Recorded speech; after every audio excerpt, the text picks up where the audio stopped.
Kembali lagi di video pembelajaran Primagama. Bertemu lagi dengan Kakak Jelita.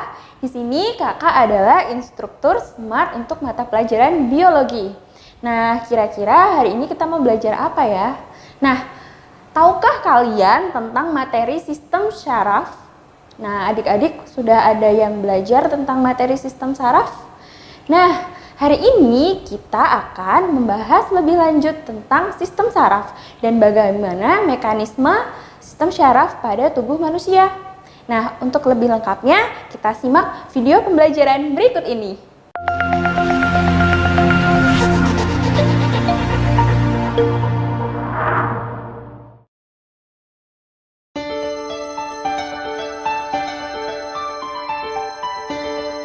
Adik-adik semua, hari ini kita akan belajar tentang materi sistem saraf.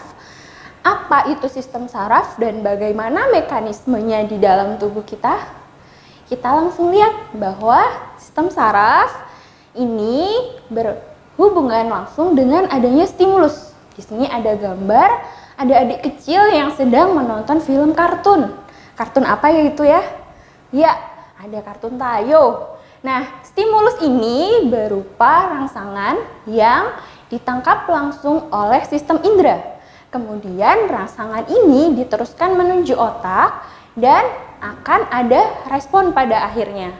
Nah, akhirnya kita dapat mengenali stimulus itu dalam bentuk respon. Misalnya, adik ini melihat gambar kartun. Oh, itu ada kartun. Berarti ada stimulus yang diteruskan, diolah ke otak, dan akhirnya akan menjadi respon. Oh, itu adalah gambar Tayo warna hijau. Bukan hijau ya. Itu adalah gambar Tayo warna biru dan warna kuning. Begitu ya adik-adik. Kita lanjutkan ke materi selanjutnya.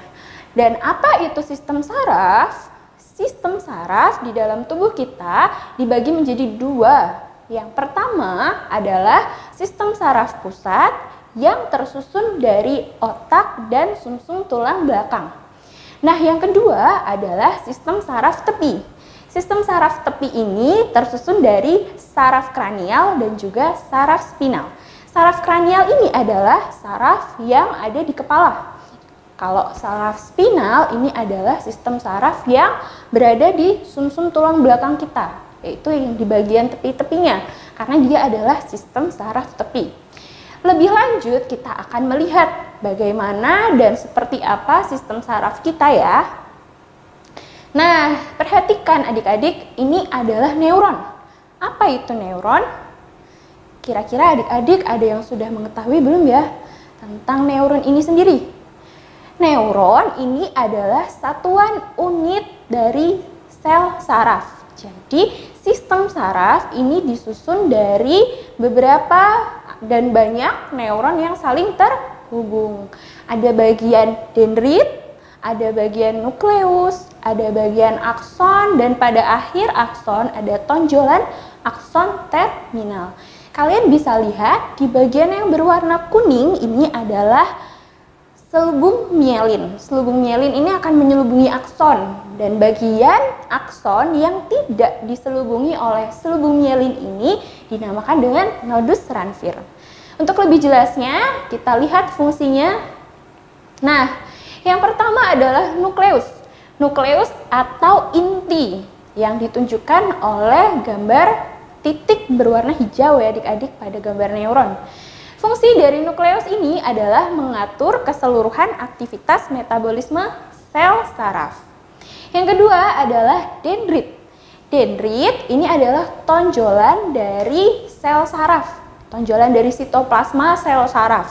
Jadi dendrit itu seperti rambut-rambut. Nah, ini berfungsi untuk menerima impuls dari sel saraf lain dan dilanjutkan ke badan sel, untuk kemudian diteruskan ke akson dan sampai di ujung akson atau akson terminal. Yang ketiga adalah akson itu sendiri. Akson itu adalah bagian panjang dari sel saraf. Fungsi dari akson untuk meneruskan impuls ke sel saraf lain, yaitu impulsnya akan bergerak menuju akson terminal. Yang keempat adalah nodus Ranvier.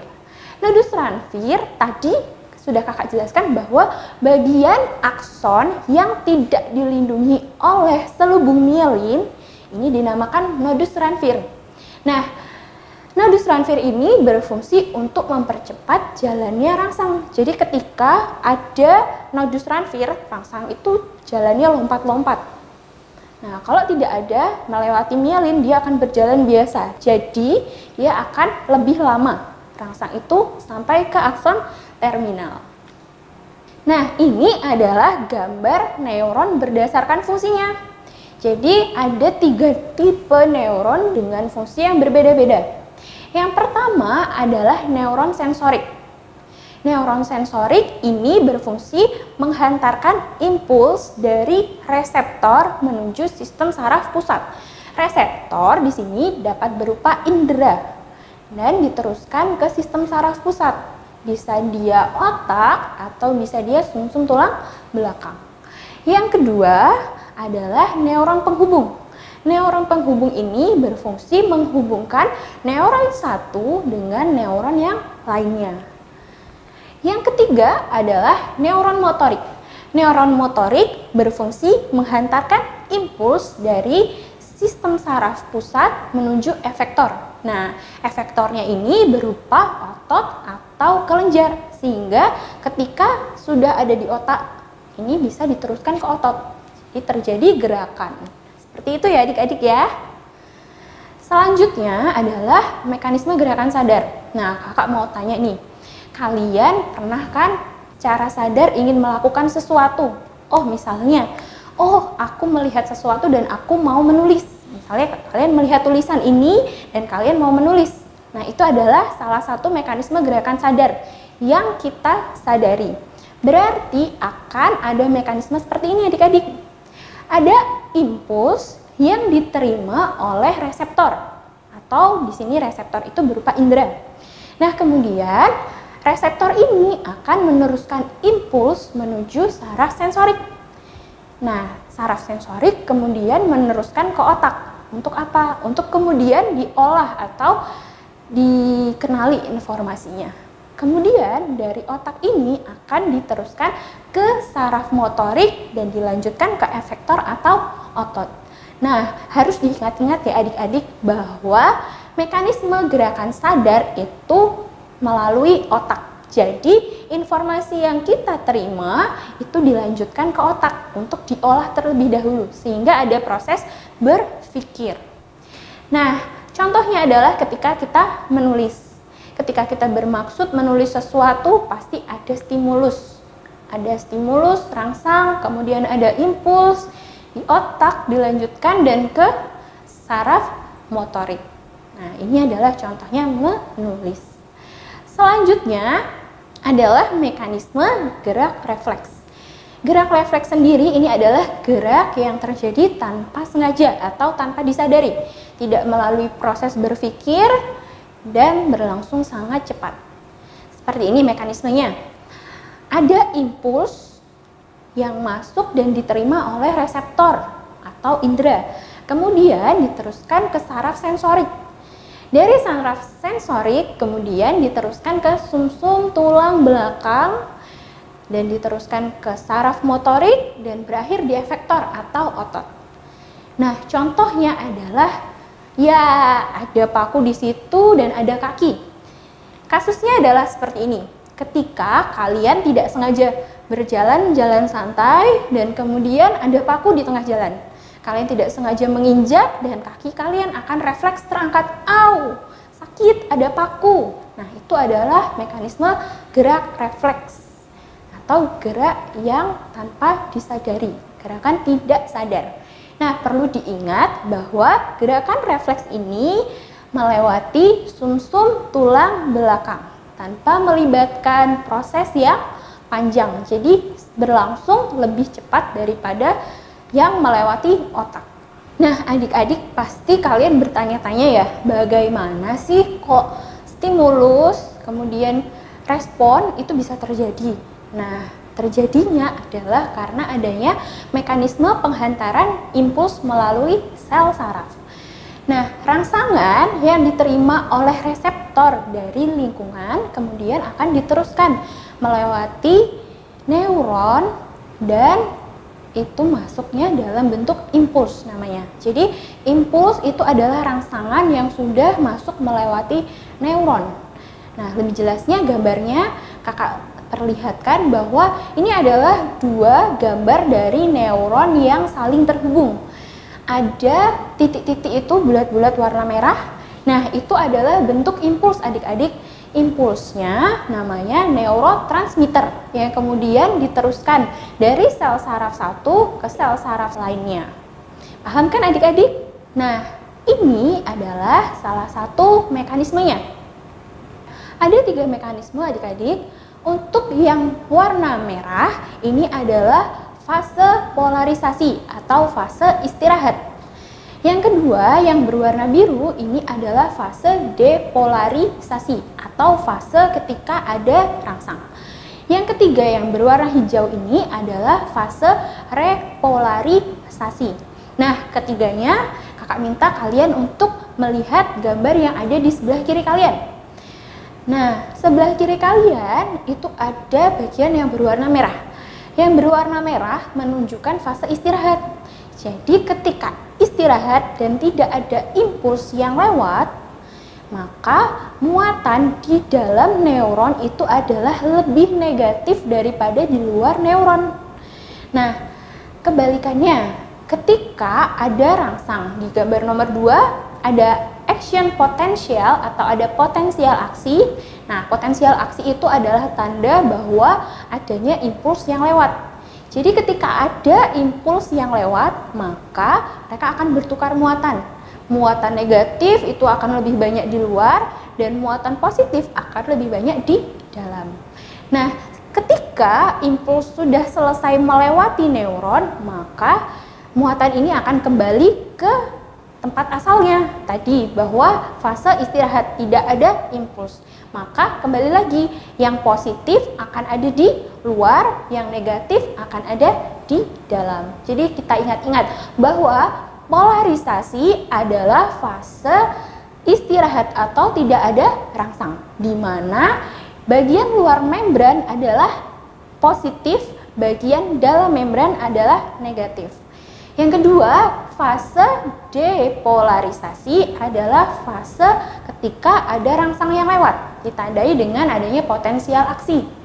Nah, ingat-ingat bahwa ketika ada potensial aksi, maka muatan di dalam akson atau di dalam sel saraf itu adalah positif dan muatan di luar akson akan lebih negatif. Seperti itu ya adik-adik.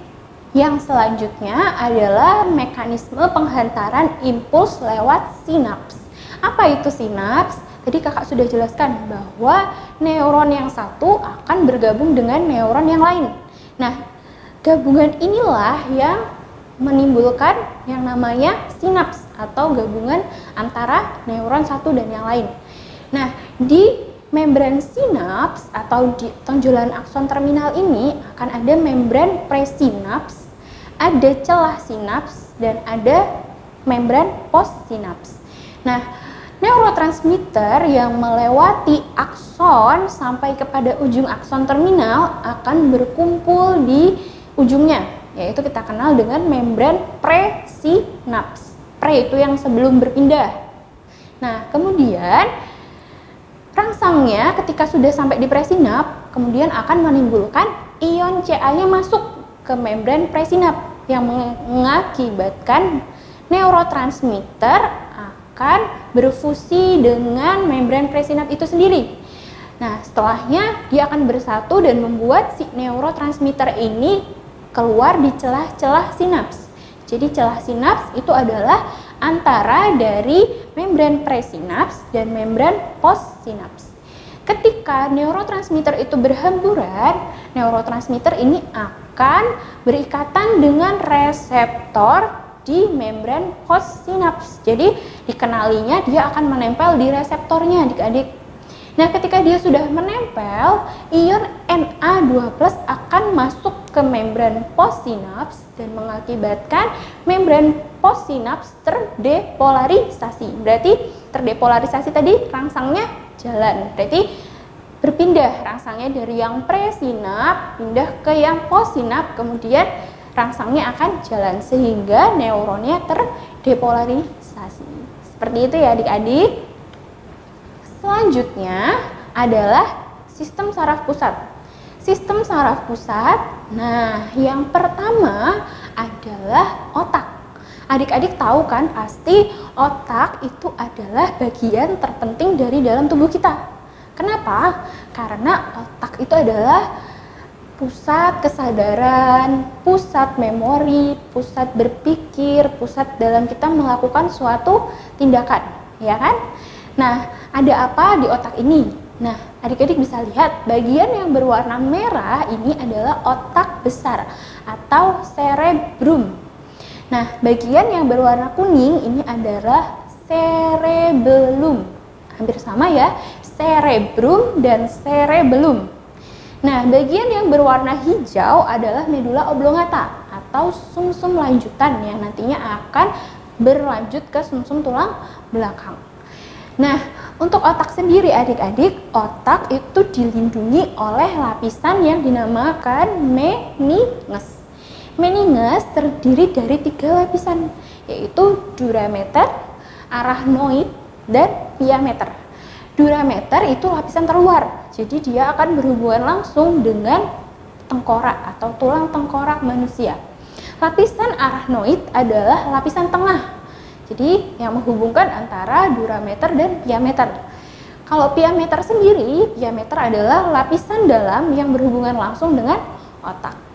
Sekarang kita lihat fungsi dari masing-masing bagian.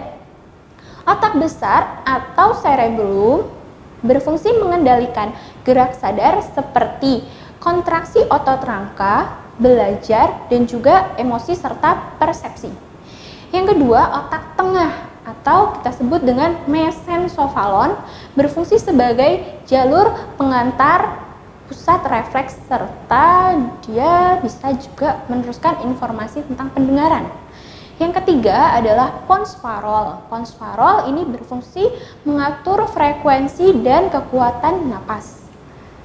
Otak kecil berfungsi untuk mengatur keseimbangan. Dan yang terakhir, medula oblongata ini bisa mengatur denyut jantung, tekanan darah, dan pernapasan. Jadi hati-hati adik-adik, kalian yang sering bermain dan kemudian tidak sengaja kalian mengenai bagian belakang dari kepala teman kalian. Nah, di situ adalah pusat dari kesadaran dan denyut jantung, karena di situ adalah bagian dari medula oblongata.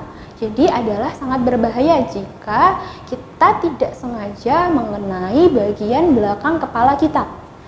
Nah, selanjutnya bagian dari sistem saraf pusat adalah sumsum tulang belakang. Nah, sumsum tulang belakang ini kalau dipotong dan diperbesar bagiannya akan seperti ini. Bentuknya seperti kupu-kupu ya adik-adik ya. Nah, tetapi ini adalah bagian dari sumsum tulang belakang. Ada saraf sensoris dan ada saraf motorisnya. Fungsinya apa? Sumsum tulang belakang kita review sebentar. Bahwa sumsum tulang belakang berfungsi untuk aktivitas gerak refleks. Iya, jadi aktivitas gerak yang tidak disadari tadi loh. Nah, yang kena paku, nah itu adalah gerak refleks. Oke, kita lanjutkan. Nah, adik-adik, untuk sistem saraf tepi. Sistem saraf tepi dibagi menjadi 2, yaitu saraf kranial dan saraf spinal. Untuk yang pertama, saraf kranial. Saraf kranial ini berjumlah 12 pasang saraf. Yang pertama adalah saraf olfaktori. Olfaktori ini berfungsi untuk mengatur penciuman. Letaknya ada di bagian hidung. Yang kedua adalah saraf optik yang berfungsi untuk mengatur penglihatan. Yang ketiga adalah okulomotor. Okulomotor ini berfungsi untuk mengatur gerakan mata. Yang keempat adalah troklear. Troklear ini juga berfungsi untuk mengatur gerakan mata. Yang kelima adalah trigeminal atau trigeminus. Ini berfungsi untuk mengunyah, membawa informasi dari wajah. Yang keenam ada abdusen. Abdusen ini berfungsi untuk gerakan bola mata. Yang ketujuh ada fasial. Fasial ini mengatur gerakan mimik muka. dan juga pengecap. Jadi ketika kamu berbicara, nah itu adalah saraf fasial yang bekerja. Ada juga yang kedelapan, saraf vestibulokoklear atau kita bilang auditory, kita sebut auditory nama lainnya ya. Nah ini berfungsi untuk pendengaran. Ada juga yang kesembilan, saraf glosopharyngeal. Glosopharyngeal ini berfungsi untuk bicara, menelan. Yang ke-10 ada saraf vagus berfungsi untuk menelan dan informasi dari organ pencernaan lain. Jadi bagian vagus, faring dan lain sebagainya. Bagian yang ke-11 ada saraf aksesoris, yaitu saraf untuk bicara dan menggerakkan kepala. Dan terakhir saraf nomor 12 adalah hipoglosal. Hipoglosal adalah saraf untuk bicara. Nah, kalian pasti susah ya untuk menghafalkan ke-12 saraf ini. Tapi jangan khawatir, kakak ada singkatannya. Kita punya Smart Solution. Smart Solution untuk saraf kranial ini ada, kalian bisa hafalkan. O, truk Trigu Abdul pasang audio, GL Pak Agus akhirnya hilang. O ini untuk apa? O untuk olfaktori, optik dan okulomotorik. Dan truk itu untuk troklear, trigu untuk trigeminal, abdul untuk abdusen, pasang untuk fasial, audio untuk audio motor atau vestibulokoklear, GL itu untuk glosopharyngeal, Pak Agus itu bisa vagus, akhirnya aksesoris, dan hilang adalah hipoglosal. Jadi bisa kalian lebih mudah menghafalkan bukan dengan Smart Solution. Yang kedua, sistem saraf tepi spinal. Sistem saraf tepi spinal ini adalah sistem saraf bagian tepi yang keluar dari bagian sumsum tulang belakang. Berjumlah 31 pasang adik-adik. Ada 8 pasang dari saraf leher, 12 pasang dari saraf punggung, 5 pasang dari saraf pinggang, 5 pasang dari saraf pinggul, dan 1 pasang dari bagian paling belakang, yaitu saraf ekor. Adik-adik bisa cermati, di sini adalah gambar dari sistem saraf tepi bagian spinal. Ada pembagian-bagiannya ya, ada leher, punggung, pinggang, pinggul, dan ekor. Nah, adik-adik, tadi kan kakak sudah menyampaikan materi tentang sistem saraf. Sekarang kita saatnya untuk latihan soal. Nah, soal yang kakak sampaikan ini tidak jauh-jauh dari materi yang telah kita diskusikan tadi. Soal pertama, saraf berdasarkan fungsinya dibedakan menjadi sensoris, motoris, dan konektor. Berikut ini merupakan pernyataan yang benar adalah A. Motoris membawa impuls dari saraf pusat ke efektor. B. Konektor membawa impuls dari reseptor ke efektor. C. Motoris membawa impuls dari reseptor ke saraf pusat. D. Sensoris membawa impuls dari saraf pusat ke efektor. Yang E, konektor membawa impuls menuju sistem saraf tepi. Kira-kira mana ya jawaban yang benar? Adik-adik bisa menebak dulu, atau A atau B, tapi nggak asal tebak ya. Kalian harus ingat-ingat materi tadi yang telah kakak sampaikan. Nah, jawabannya adalah ya, jawabannya A. Motoris membawa impuls dari saraf pusat ke efektor. Jadi motor. Jadi kita hafalkan saja bahwa motor itu bergerak kan. Nah, berarti kalau motor gerak berarti dia akan membawa saraf yang membuat kita bergerak, yaitu saraf pusat ke efektor. Efektornya berupa apa? Berupa otot atau kelenjar. Soal yang kedua, dendrit adalah serabut yang berfungsi untuk menghantarkan impuls Yang A, dari panca indera, susunan saraf ke pusat. Yang B, menuju ke badan sel saraf. Yang C, menuju ke alat gerak. Yang D, dari badan ke sel saraf. E, dari efektor ke saraf pusat. Nah, dendrit tadi, dendrit adalah bagian juluran sitoplasma dari neuron, ya kan? Jadi jawabannya adalah, nah, dendrit akan menerima impuls dari sel saraf lain menuju ke badan sel saraf yang kemudian akan diteruskan ke akson sampai pada ujung akson terminal. Soal selanjutnya, zat kimia yang dilepaskan oleh ujung saraf untuk berkomunikasi di sinapsis dinamakan A. Enzim kolinesterase, B. Neuroglia, C. Neutron, D.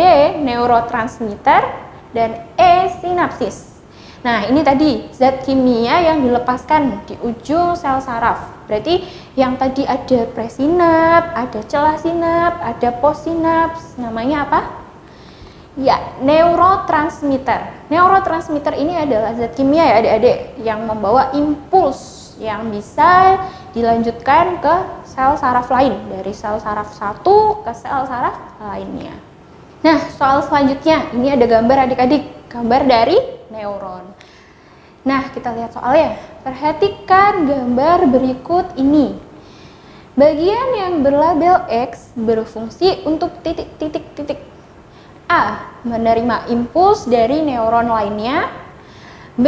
Mengirimkan impuls ke neuron lainnya. C. Mengendalikan metabolisme neuron. Yang D. Mempercepat jalannya impuls. Dan yang E. Mengatur pembelahan neuron. Nah, kita cermati dulu gambarnya. Bagian X ini menunjuk pada apa dan fungsinya untuk apa? Kira-kira tadi adik-adik sudah mencermati bukan bagian-bagian dari neuron? Ada dendrit, ada inti, ada badan sel, ada akson, ada selubung mielin, ada nodus ranvier, sampai ke akson terminal. Yuk kita jawab. Jadi bagian X ini adalah bagian nodus ranvier. Nah, nodus ranvier ini adalah berfungsi untuk mempercepat jalannya impuls. Jadi nodus ranvier ini bagian akson yang tidak dilindungi oleh selubung mielin. Jadi kalau ada rangsang melewati bagian yang tidak berselubung, dia akan lompat-lompat gitu ya. Jadi lebih cepat jalannya impulsnya, lain dengan yang bermielin. Nah, demikianlah adik-adik materi tentang sistem saraf. Semoga materi yang kakak sampaikan bisa bermanfaat ya buat adik-adik. Nah, sampai berjumpa di video pembelajaran berikutnya. Jangan lupa buat terus update dengan nyalakan loncengnya. Dan jangan lupa untuk subscribe channel Primagama. Oke? Sekian dari kakak, Primagama siap, Primagama smart, dan Primagama terdepan dalam prestasi.